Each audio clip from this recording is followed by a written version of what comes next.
down, I know you got me, baby.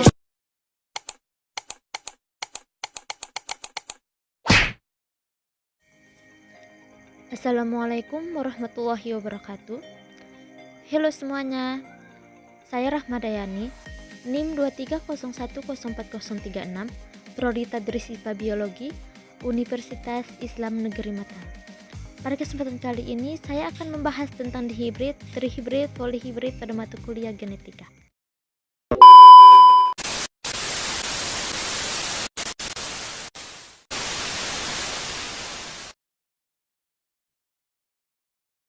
Pernahkah kalian bertanya-tanya tentang apa sih yang dimaksud dengan dihibrid?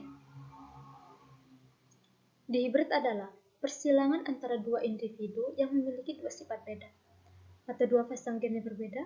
Persilangan ini digunakan untuk mempelajari pewarisan dua sifat sekaligus dari induk kepada keturunan.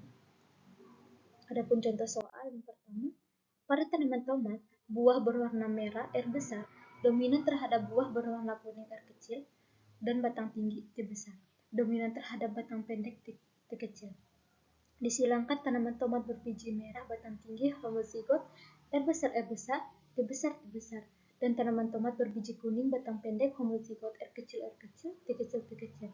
Tentukan genotip dan fenotip pada keturunan F1. Jika F1 disilangkan dengan sesamanya, maka buatkan diagram untuk keturunan F2 dan tentukan rasio fenotip pada keturunan F2.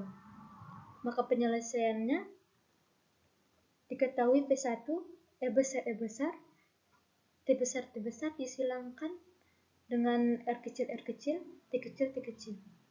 Maka fenotip yang dihasilkan merah tinggi dominan terhadap kuning pendek, tinggi dominan terhadap pendek. Maka gamet yang dihasilkan R besar T besar disilangkan dengan R kecil T kecil.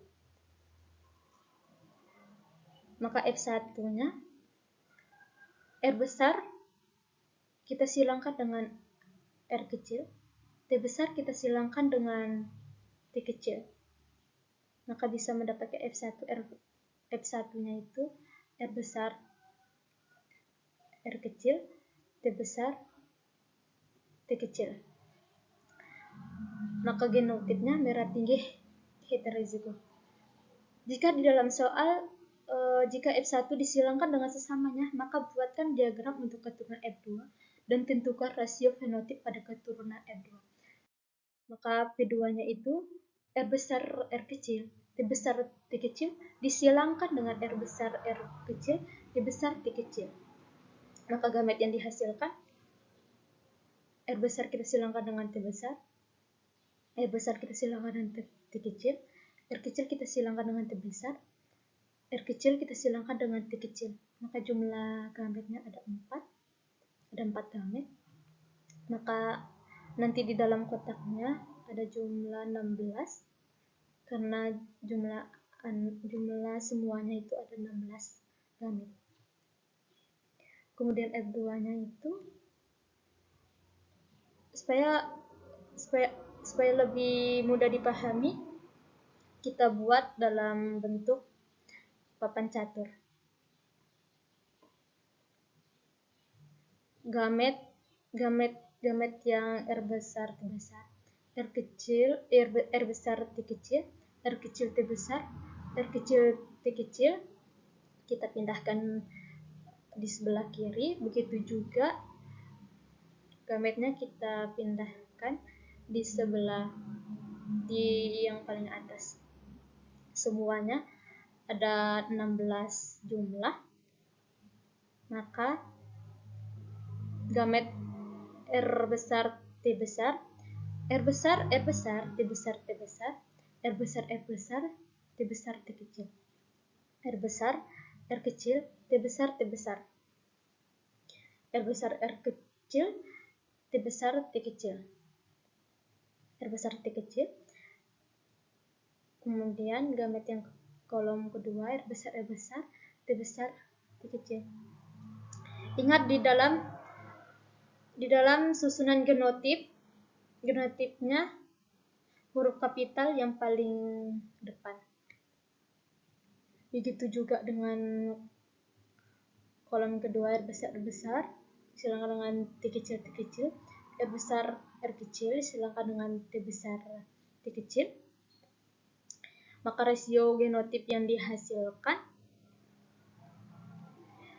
R besar, R kecil, T besar, T kecil, R besar, R kecil, T besar, T besar, R kecil, R besar, R kecil, T besar, T kecil, R kecil, R kecil, T besar, T besar, R kecil, R kecil, T besar, T kecil. Begitu juga dengan kolom yang selanjutnya, asalkan ingat di dalam penulisan genotipnya huruf kapital yang paling awal. R kecil, R kecil, T kecil, T kecil gabungkan dengan yang satu alef. Kemudian rasio genotip yang dihasilkan 9:3 banding 3 banding 3. Kenapa bisa mendapatkan 9? Karena jumlah R besar sama T besarnya itu ada 9. Kenapa bisa mendapatkan 3? Karena R besar sama T kecilnya ada jumlahnya 3. Kenapa bisa mendapatkan 3 lagi? Karena jumlah R kecil sama T besarnya ada 3 gamet. Kemudian R kecil sama T kecilnya itu ada 1. Yang paling terakhir tadi ada R kecil, T kecil, T kecil.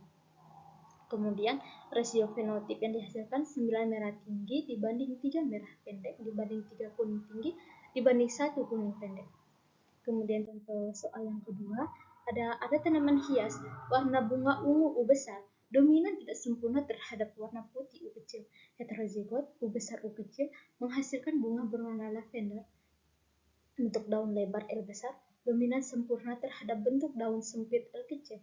Disilangkan tanaman hias berbunga lavender, daun lebar homozigot U besar, L besar dengan tanaman hias berbunga putih, daun sempit U kecil, L kecil. Tentukan genotip dan fenotip pada keturunan F1 dan tuliskan gamet-gamet yang dihasilkan oleh F1. Maka penyelesaiannya, diketahui P1-nya U besar, L besar disilangkan dengan U kecil, L kecil. Maka fenotip yang dihasilkan bunga lavender dominan terhadap daun lebar. Maka gamet kita silangkan U besar disilangkan dengan L besar, disilangkan dengan U kecil disilangkan dengan L kecil. Maka F1 yang dihasilkan U besar disilangkan dengan U kecil, L besar disilangkan dengan L kecil. Di dalam soal tuliskan gamet-gamet yang dihasilkan oleh F1. Maka gamet-gamet yang dihasilkan oleh F1 yang dihasilkan oleh U besar U kecil, L besar L kecil. Maka yang dihasilkan U besar, yang pertama itu U besar L besar, kemudian yang kedua U besar L kecil. Kemudian gamet yang ketiga U kecil L besar, kemudian hasil gamet yang keempat, yang terakhir U kecil, L kecil. Sekian dari saya. Mohon maaf bila ada kesalahan.